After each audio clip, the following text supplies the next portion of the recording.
Many languages have garbage collection. Lisp was sort of the original. Today we have things like Ruby, Java, JavaScript, Go, all have garbage collection. C is an example of a language that does not. And when we talk about garbage collection, let's just sort of look at an example. Let's say we have something like, A equals, let's say this is just a pair. So A is the pair containing the values A, B, C, and hello. So if we looked in memory, we would have an object containing A, B, C, some allocated memory containing hello. There would be a pair containing a reference to both A, B, C, and hello. And then somewhere we'd have a reference that basically says that A refers to this object.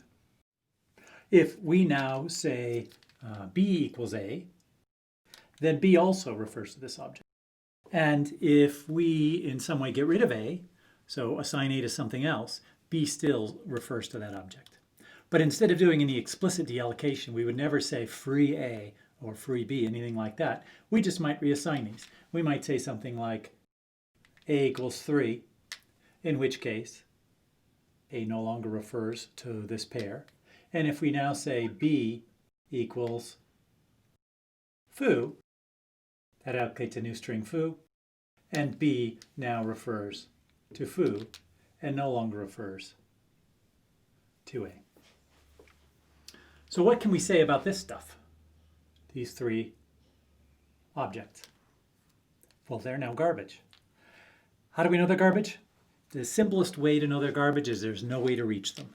That is, there's no way to get to them. We have no references to either of these three objects.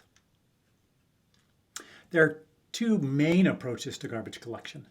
So one approach is called reference counting. So in reference counting, we would actually keep a small counter in each object saying how many references there are to that object. So for instance, ABC has a ref count of 1 because there's one pointer to it. Hello has a ref count of 1. This pair currently has a ref count of 0. It started life having a ref count of 1 when we assigned B equals A and now had a ref count of 2. And then when we said A equals 3, it went down to a ref count of 1, and then B equals foo goes down to a ref count of 0. One thing about reference counting that one has to be concerned about is what are called circular references. So that would be a situation where we had, let's look at, let's say, a circular linked list. If we had something like this, even if there are no references to it, we still have a ref count of 1 for each of these objects, and that's enough to keep this alive. The key point, by the way, is when we did our,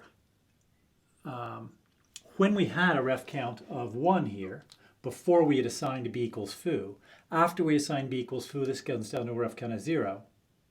And at that point, what we would do is then free this object. Right? We know it's free, we go return it to the free list.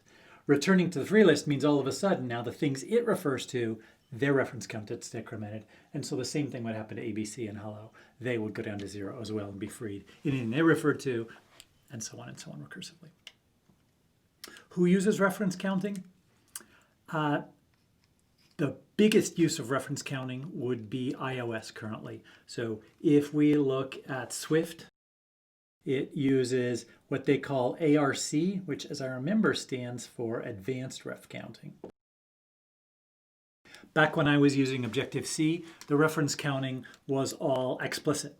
So you as a programmer had to do that. So before, in fact, you assigned A equals 3, you would need to go what was called release the old value of A, right, which would then decrement its ref count. But today, most of this ref counting is done by the compiler. So the LLVM compiler knows about how to do this ref counting.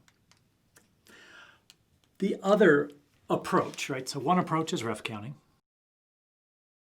The other approach is what's called roughly, let's say, mark and sweep. And these all fall into the category of GC, or garbage collection. So the mark and sweep, the idea is that we don't bother freeing objects as they become free.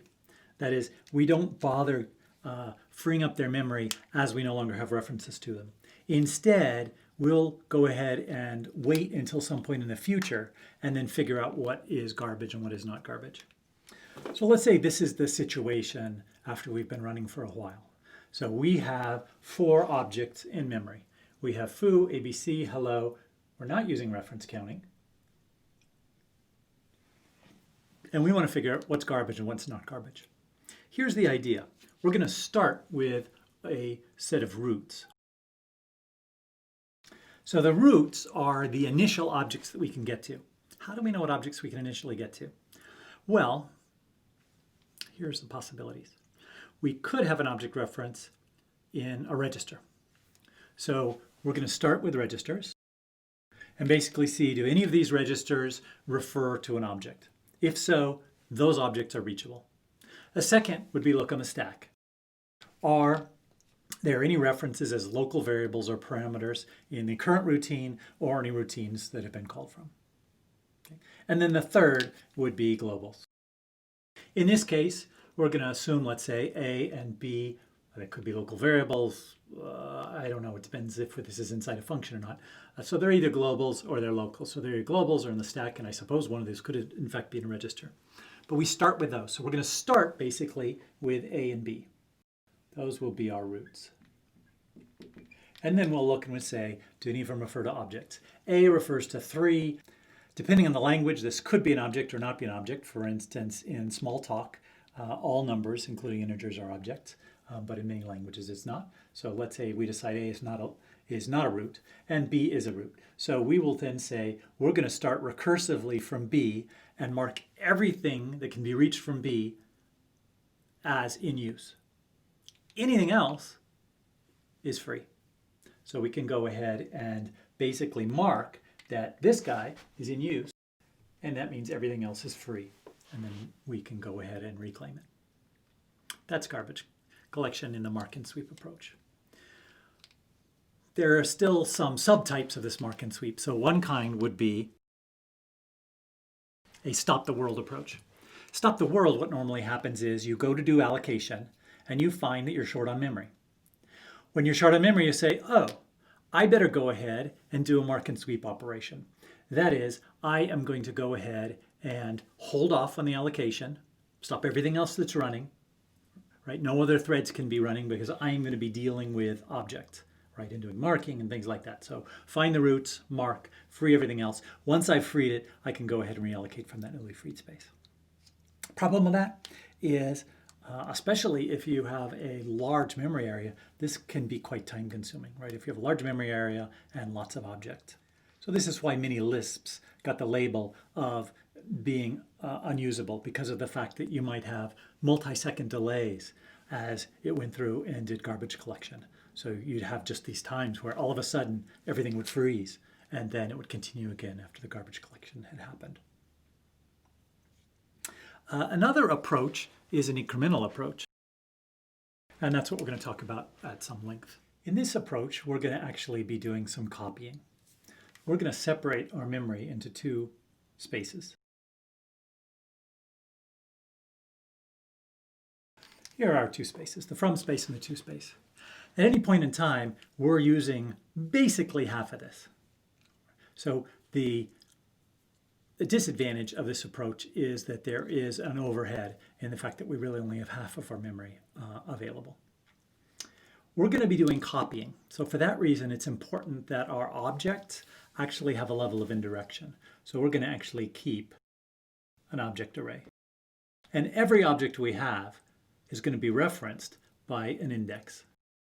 And this is going to then refer to the actual object.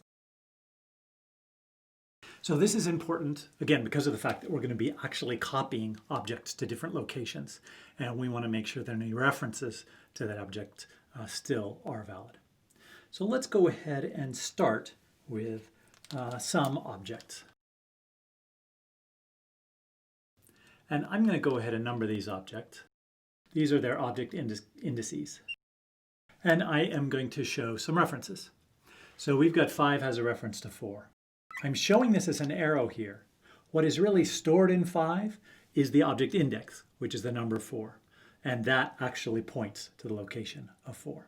So that way, if it was necessary for the memory system to move 4, all that would be necessary would be to go update the location in the object here. But I'm going to show these as if they were direct pointers, but keep in mind they're indirect. They're actually going via the object array. So 5 points to 4, 4 points to 2, 5 points to 6. This is the state of things, right? So we've done some allocations. We have stopped using some particular objects. So maybe 1 and 3 were objects that were allocated inside a function and assigned to local variables. And then when we were done, those local variables went away. Those were our last references. And what else do we need to know? We need to know that there is a reference to 5. There are no external references to any of these. Again, A could be in a register, it could be on the stack, it could be global. So we are running along and we find that our from space is full. So we would go ahead and start allocating. We would go ahead and be allocating in the from space, but the from space has gotten full. So what do? We start incrementally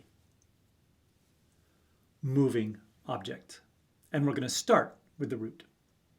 So what we're going to do is we're going to say we need some more memory. We are going to find all of the root objects. That's only number 5. And then what we're going to do is move them. So the first thing we do is move 5. We don't have to move it in the same location that it was. In fact, we will go ahead and stack objects next to one another. So that'll get rid of any external fragmentation that we had from these objects. So we'll move 5 here. And then we need to update some various things. So we need to update, well, so we don't actually update A, right? What we're going to do is update the object index here. So really, A is referring to here, and we had a pointer from here to 5, and now that pointer goes to here. 5 still has its references to 4 and to 6. And we're going to call 5 unscanned. So scanned means we've got a scanned object if all of its references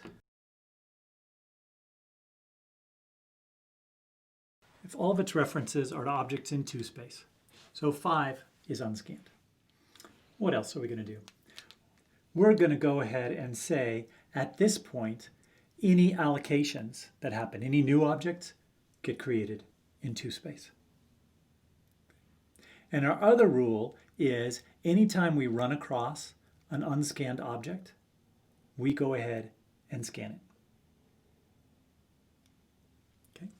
So if we try to use an unscanned object. So we started by saying we're going to go ahead and move all the roots into the 2 space and mark them unscanned. Now we start going about our business. We have a check as we access any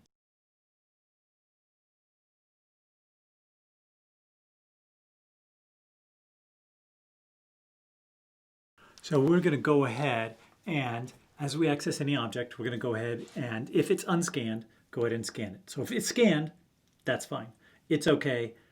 And anything we try to refer to will be okay. Because our goal is, as our code is running, we only want it to be working with 2 space addresses. So addresses that are in the 2 space here. That's objects, rather, in the 2 space area. And the best way to do that is to ensure that we are working with scanned objects because we know all those references refer to things in 2 space.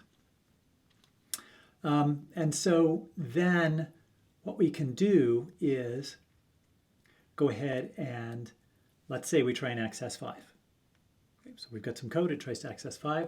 We look at 5, we say it's unscanned. We stop, right, on our access, and we go ahead and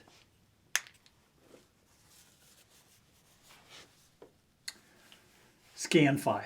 So scanning 5 means we need to actually move 4 and move 6 over. Why don't we just recursively scan 5? That's 5 and all of the things it refers to. Well, the reason for that is that could be very close to just a stop the world garbage collection, right? If 5 is the root for everything, we got some hash table that includes a bunch of stuff, we could have a very long delay. This guarantees that all we have are the one level deep references. So we move 4 and 6 and update these references. 4 and 6 get erased, and this reference from 6 to 2 we show is updating. Again, keep in mind that all we're really doing is changing values in here. We're not actually changing these indirect references here. We're only changing the references in the object array.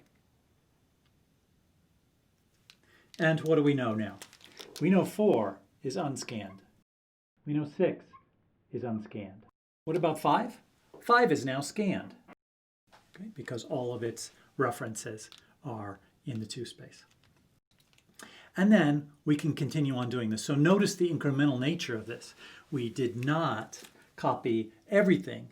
We only copied the things that were references from this particular object. And now we can go ahead and use 5 at full speed, right?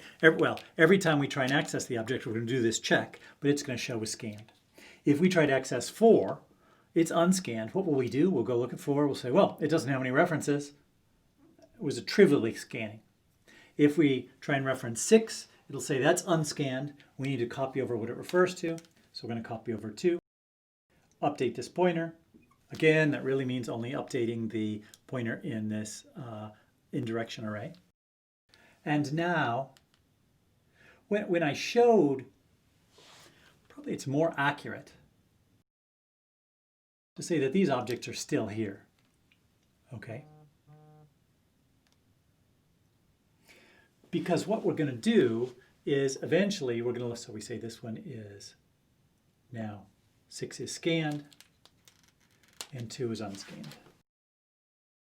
Eventually, we're going to get such that everything in 2 space is scanned, right? So eventually we may use 2 and trivially again mark it as scanned. Once we have done that, then if everything in here is scanned, that means there are no lines that basically go from scanned to unscanned. No references from the 2 space to the from space, which means everything in the from space is garbage. So at that point, we notice everything is scanned. We can go ahead and just erase all of this. So we just go through all of this from space. We erase it all. We don't even have to go through object by object if we don't want to. We can just go ahead and reinitialize this entire memory area as an empty memory area. And at that point, we can now say that this is just our space that we use until this becomes full. Once this becomes full, we're going to swap locations. We're going to say this is the from space and this is the to space. And we'll then, just as we did before, copy over the root objects. Again, those accessible from registers, the stack, or global variables. And then again, do this incremental approach.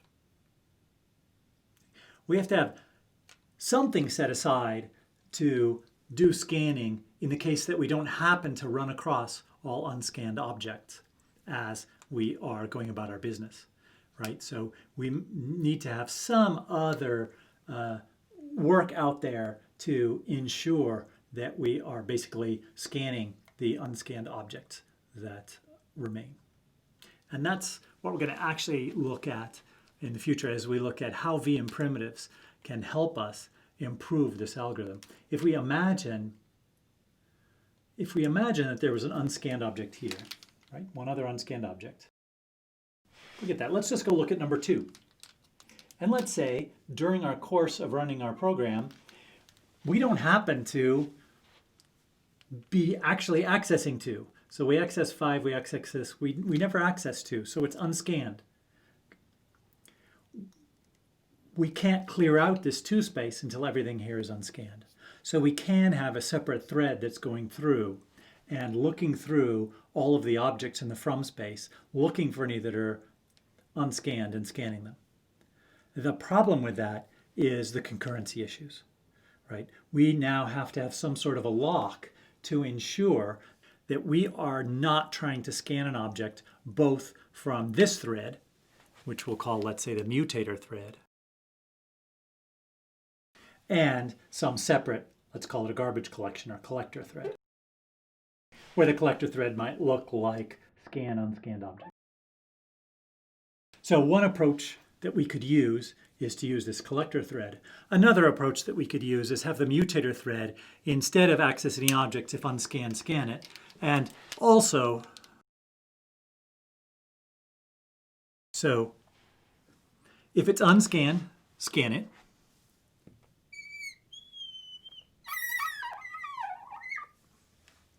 Also, scan a few unscanned objects, so really do some more incremental, do a little more work here than you might otherwise. And so that way we'll ensure that eventually we'll scan all unscanned objects. And that's a way to do it in a single thread rather than having separate threads. Because if we do it this way, we'd have to have locks for every object. And that could be expensive. We wouldn't have to lock each object necessarily, but we'd have to lock it while we're scanning it. So we'd have to lock unscanned objects as we are scanning them.